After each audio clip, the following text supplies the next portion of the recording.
Hi అండి. Welcome to cherries food. నేను మీ సునీత. ఈరోజు వీడియోలో నేను చూపించబోయే రెసిపీ వచ్చేసి మంచి స్వీట్ రెసిపీ చేసి చూపించబోతున్నానండి. పిల్లలు ఎప్పుడైనా అప్పటికప్పుడు ఏదైనా స్వీట్ చేయమని అడిగినప్పుడు అన్నీ ఇంట్లో ఉండే వాటితో ఈజీగా చాలా అంటే చాలా టేస్టీగా ఉండే స్వీట్ ఏదైనా చేయాలనుకుంటే తప్పకుండా ఈ స్వీట్ చేసి చూడండి. మీకు తప్పకుండా నచ్చుతుంది.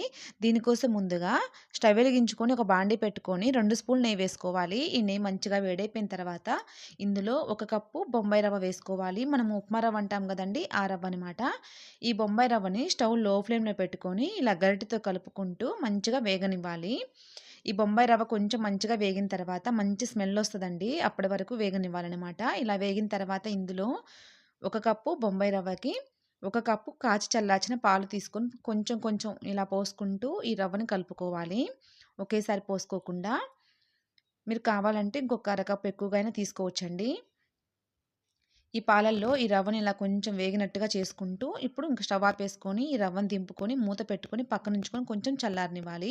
ఈలోపు మనము అదే స్టవ్ పైన ఇంకో కొంచెం వెడల్పుగా ఉండే గిన్నె పెట్టుకొని అందులో మనం తీసుకున్న ఒక కప్పు బొంబాయి రవ్వకి ఒక కప్పు పంచదార వేసుకోవాలి. కప్పున్నర నీళ్లు పోసుకొని ఈ పంచదారని ఇలా గరిటెతో కలుపుకుంటూ మంచిగా మరగనివ్వాలి. మీరు కొంచెం తీపి ఎక్కువగా కావాలనుకుంటే ఇంకొక అరకప్పు ఎక్కువగా వేసుకోండి పంచదార. ఇలా కొంచెం ఒక 5 నిమిషాలు ఇలా మరిగిన తర్వాత ఒకసారి ఇలా గరిటెతో తీసుకొని చేత్తో పట్టుకొని చూసామంటే మనకు కొంచెం ఏళ్ళు తిక్కుగా అంటుకుంటాయండి. సేమ్ ఇంకా గులాబ్ జామ్ పాకం ఎలా పట్టుకుంటామో అలా పట్టుకోవాలనమాట.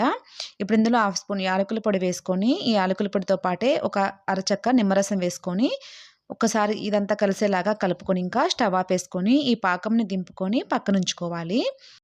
ఇప్పుడు మనం పక్కనుంచుకున్న రవ్వ కూడా కొంచెం చల్లారిపోయి ఉంటుందండి. ఈ రవ్వని ఇలా చేత్తో గట్టిగా ప్రెస్ చేసినట్టుగా ఇలా 2, 3 సార్లు బాగా కలుపుకోవాలి. ఇప్పుడు ఇలా కొంచెం దగ్గరగా అయిపోయిన తర్వాత ఇందులో 2, 3 స్పూన్లు మైదా పిండి వేసుకోవాలి. ఒక పావు స్పూన్ వరకు వంట సోడా వేసుకోవాలి.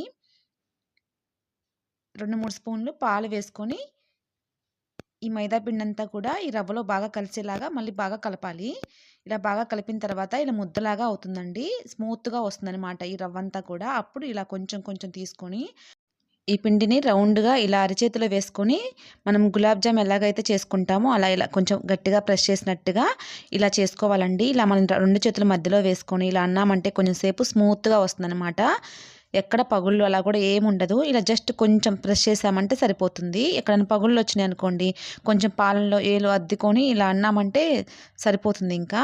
చూడండి ఇలా రౌండ్‌గా చేసుకొని కొంచెం 2 చేతుల మధ్యలో పెట్టుకొని కొంచెం ప్రెస్ చేయాలి. మరి గట్టిగా ఒత్తకూడదనమాట. అప్పుడు వీటిని తీసుకొని ఇంకా పక్కనుంచుకోవాలి. అదేవిధంగా మిగిలిన పిండంతా గూడా ఇలాగే చేసుకొని అన్నీ ఇలా ఒక ప్లేట్‌లో పెట్టుకొని ఉంచుకోవాలనమాట. ఇప్పుడు వీటిని డీప్ ఫ్రై చేసుకోవాలి మనము. ఇప్పుడు స్టవ్ వెలిగించుకొని ఒక బాండీ పెట్టుకొని కొంచెం ఆయిల్ వేసుకోవాలి. డీప్ ఫ్రైకి సరిపడా వేసుకొని, ఈ ఆయిల్ కొంచెం వేడైపోయిన తర్వాత మనం గులాబ్ జాములు ఎలా అయితే వేసుకుంటామో అలా ఇలా ఒక్కొక్కటిగా వేసుకోవాలనమాట. ఇవి ఊరికే వేగిపోతాయండి. కొంచెం మళ్ళీ వేడి ఎక్కువైపోయినా గానీ ఊరికే మాడిపోతాయనమాట. చూసుకొని స్టవ్ మీడియం ఫ్లేమ్‌లో పెట్టుకొని వీటిని మంచిగా వేగనివ్వాలి. ఇలా రెండు వైపులు తిప్పుకుంటూ గూడా లోపల ఒక్కొక్కసారి ఉడకవండి. చూసుకొని జాగ్రత్తగా ఫ్రై చేసుకోవాలి. ఇలా మంచి కలర్‌కొచ్చిన తర్వాత చూసుకొని వీటిని ఇలా వేగిపోయాక వీటిని తీసుకొని మనం పాకం పట్టుకొని ఉంచుకున్నాం కదా పక్కన అందులో వేసుకోవాలి. అదేవిధంగా మిగిలినవన్నీ కూడా ఇలాగే కొంచెం కొంచెం వేసుకుంటూ నిదానంగా ఫ్రై చేసుకొని తీసుకొని ఇలాగే పాకంలో వేసుకోవాలి.